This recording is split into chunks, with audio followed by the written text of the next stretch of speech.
King of violence के episode 16 के साथ हाजिर हो। तो फिर चलिए एक्सप्लेनेशन शुरू करते हैं।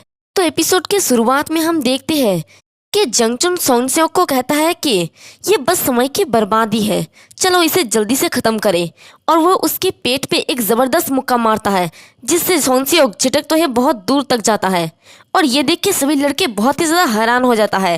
और हमारा गिल्सू भी अपने मन में सोचता है कि अमेजिंग, वो सच में बहुत ज्यादा स्ट्रांग है। ये मैच, क्या ये सिक्स गेट हाई स्कूल के सबसे स्ट्रॉन्गेस्ट के बीच में मैच हो सकता है?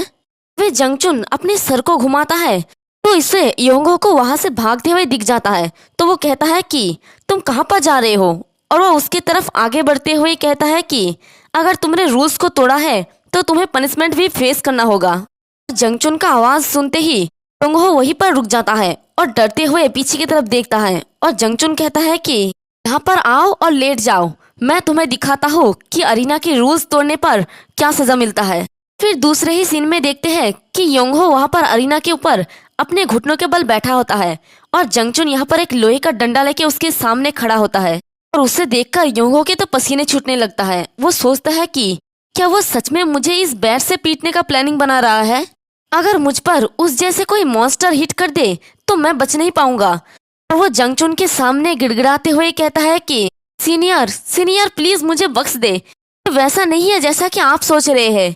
लेकिन जंगचुन उसकी कुछ भी बात नहीं सुनता और बस कहता है कि लेट जाओ।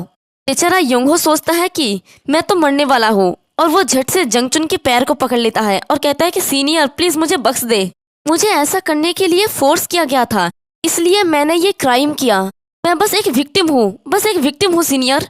और उसे इस तरह से सब लोग काफी ज्यादा हैरानी के साथ देख रहा होता है। और योंगहो कहता है कि मैं प्रॉमिस करता हूँ कि मैं अब से दोबारा ऐसा एक्ट नहीं करूंगा, प्लीज इस बार मुझे छोड़ दे सीनियर। और योंगहो काफी ज्यादा फूट फूट के रो रहा होता है। तभी जंगचुन उसके सामने बैठता है और गुस्से में उसे कहता है कि मैंने तुमसे कहा कि लेट जाओ। तो जंगचुन मार खाने के लिए लेटने की पोजीशन में आ जाता है और उसका आंसू लगातार नीचे गिर रहा होता है। और योंगहो सोचता है कि ये मेरे लिए खत्म हो गया, अब सब कुछ खत्म हो गया, मैं बहुत ही डरा हुआ हूँ, सिट। और जंगचुन अपनी लाठी को ऊपर की तरफ उठाता है और कहता है कि अगर तुम बेहोश होना नहीं चाहते तो अपने दांतों को कस लो। तो योंगहो रोते हुए ही अपने दांतों को कस लेता है और सोचता है कि अब तो मैं गया। जंगचुन उस लाठी को बहुत ही जोर से नीचे स्विंग करता है योंगहो को मारने के लिए। और इधर देखते हैं कि योंगहो पसीने से लथपथ है। उसने डर के मारे अपने पैंट में सूसू भी कर दिया होता है, लेकिन हमारे जंगचुन ने उसे डंडे नहीं मारा होता है, उसके बट के करीब जाके उसे रोक दिया होता है। योंगहो को सूसू करते हुए देखकर सभी लड़के जोर जोर से हंसने लगता है और उसके मजाक उड़ाते हुए कहता है कि ओ माई, क्या उसने अपने पैंट में सूसू कर दिया है? तो दूसरा कहता है कि छी, ये तो बहुत ही डिस्गस्टिंग है। तो तीसरा वाला कहता है कि हे मजाक मत करो, ये एक लेजेंडरी मोमेंट है। वो सब लोग काफी ज्यादा हंस रहे होते हैं। तो जंगचुन योंगहो को कहता है कि कमीने कमीने, तुम्हें अरीना में कोई शर्म नहीं है? मैं इस बार तुम्हें छोड़ रहा हूँ, लेकिन ये अगली बार नहीं होगा। और भीड़ के बीच में से कांग भी ये सब कुछ देख रहा होता है। तभी जंगचुन अरीना में अपने पैर को जोर से पटकता है और चिल्ला के कहता है कि सब लोग ध्यान से सुनो, आज तुम सभी ने देख लिया कि असली अरीना कैसा होता है। यहाँ पर हर कोई लड़ सकता है और जीतने के लिए अपने ताकत पर भरोसा करता है।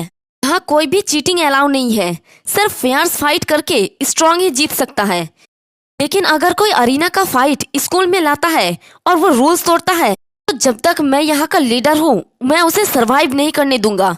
इसलिए कुछ भी एक्ट करने से पहले केयरफुली सोचो। और वो ये खास कर कांग और उसके दोस्तों को कह रहा होता है। और यहाँ पर सिर्फ सच्चे योद्धा का सामना किया जाता है। अपने स्ट्रेंथ और अरीना के रूल्स के आधार पर एक्ट करो, वही सिक्स गेट अरीना के बाकी सभी के रिस्पेक्ट के हकदार है। और हमारा जंगचुन का इतना अच्छा भाषण सुन के सभी लोग जंगचुन जंगचुन के नारे लगा के चिल्लाने लगता है। हमें दूसरे दिन का सीन दिखाया जाता है जहाँ पर स्कूल के छत पे हमारा जंगचुन पंचिंग बैग पे बहुत जोर जोर से पंच कर रहा होता है। और वहीं पर हमारा गिल्सू भी आ जाता है। तो उसे इस तरह से देखकर गिल्सू सोचता है कि कल की फाइट के बाद भी वो फिर से ट्रेनिंग कर रहा है। तो जंगचुन पीछे की तरफ बिना देखे ही कहता है कि तुम यहाँ पर क्यों आए हो? मुझे माफ करना, लेकिन मेरे पास तुम्हें सिखाने के लिए और कुछ नहीं है। अगर तुम यहाँ पर ट्रेनिंग के लिए आए हो तो यहाँ से चले जाओ। तो गिल्सू कहता है कि अरे नहीं, ये उस वजह से नहीं है, मैं तो यहाँ पर आपको थैंक्स कहने के लिए आया हूँ। जंगचुन पंचिंग करते हुए कहता है कि इसकी जरूरत नहीं है, मैंने बस वही किया जो मुझे करना था। गिल्सू कहता है कि हाँ ठीक है, और वो अपने मन में सोचता है कि हालांकि वो बहुत कोल्ड दिख रहा है। फिर वो हिम्मत करके कहता है कि लेकिन कुछ ऐसा है जिसके बारे में मैं बहुत ही क्यूरियस हूँ। ये सुन के जंगचन उसकी तरफ देखता है और गिल्सू आगे कहता है कि आपने मेरा इतना ज्यादा हेल्प क्यों किया, और मैंने ये भी सुना है कि अब तक कि मैं आपका पहला स्टूडेंट हूँ, और आपको मेरे उन शब्दों से भी दुख हुआ था जब मैं यहाँ से ड्रॉप आउट करना चाहता था। तो जंगचुन गिल्सू की तरफ आते हुए कहता है कि ऑफ कोर्स ऐसा कुछ है जो मैं किसी को दिखाना चाहता हूँ। तो जबकि तुमने मेरे उम्मीद से भी कहीं बेहतर मुझे फॉलो किया, तो मुझे तुम्हें बताने के लिए बहुत कुछ है। तुमने अब तक बहुत हार्ड वर्क किया है ली गिल्सू। तो गिल्सू कहता है कि हाँ, और फिर वो तुरंत अपने सर को झुका के कहता है कि आपका बहुत बहुत शुक्रिया। और वो अपने मन में सोचता है कि हालांकि मुझे कुछ समझ नहीं आया कि सीनियर ने क्या कहा, लेकिन उनका ऑरा आम दिनों से कहीं अलग था, इसलिए मैं उनसे कुछ भी इसके बारे में पूछ नहीं सका। फिर हमें अरीना का सीन दिखाया जाता है जहाँ पर सब लोग जोर जोर से चिल्ला रहा होता है और अरीना के अंदर फाइट हो रहा होता है और सब लोग चिल्ला के कह रहा होता है कि अपर आ रहा है। और साथ ही हमारा गिल्सू का बैकग्राउंड वॉइस आ रहा होता है, वो कह रहा होता है कि सीनियर जंगचुन के स्पीच के बाद अरीना में सिचुएशन नॉर्मल हो गया। इसका इंटेंसिटी मेरे कल्पना से भी ज्यादा हायर है। हम इसके लिए एक्साइटेड था। ब्लडी फाइट और वायलेंस का प्रदर्शन हर दिन होता था। तभी रेफरी चिल्ला के कहता है कि अब अगला हमारा गिल्सू का फाइट होता है। और हमारा गिल्सू बहुत ही कॉन्फिडेंट के साथ अरीना में खड़ा होता है और आसपास के सारे लड़के बस गिल्सू के नारे लगा रहा होता है। और हमारे गिल्सू के चेहरे पे तो एक अलग ही स्माइल देख सकते हैं। और साथ ही गिल्सू का बैकग्राउंड वॉइस भी सुनाया जाता है। गिल्सू कहता है कि लगातार फेयर्स बैटल से फाइट करते हुए मैं भी बदल गया हूँ। और गिल्सू अपने सामने वाले लड़के की तरफ बड़ी तेजी से आता है और उसके मुंह पे एक जोरदार मुक्का मारता है। और साथ ही उसका वॉइस आता है, मेरा मुट्ठी मजबूत हो गया और मैंने फाइट की फ्लो को देखना स्टार्ट कर दिया। और जब अपॉर्चुनिटी आया तो मैंने सीख लिया कि इसे कैसे खत्म करना है। और वह उस लड़के को एक फाइनल ब्लो देकर उसका काम वहीं पर तमाम कर देता है। और गिल्सू के जीतने पर सारे लड़के जोर जोर से चिल्लाने लगता है और गिल्सू भी एक जोरदार चीख मारता है।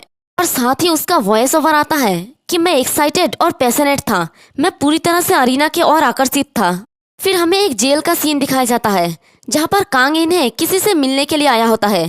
तभी वो सामने की तरफ देखता है और वहाँ पर रूम से कोई बाहर आते हुए कहता है कि बहुत दिनों के बाद मिले। तो कांग भी कहता है कि हाँ, बहुत दिनों के बाद मिले ह्यून। तो वो अपने भाई कांग हानहे से मिलने आया होता है जो अभी जेल में होता है।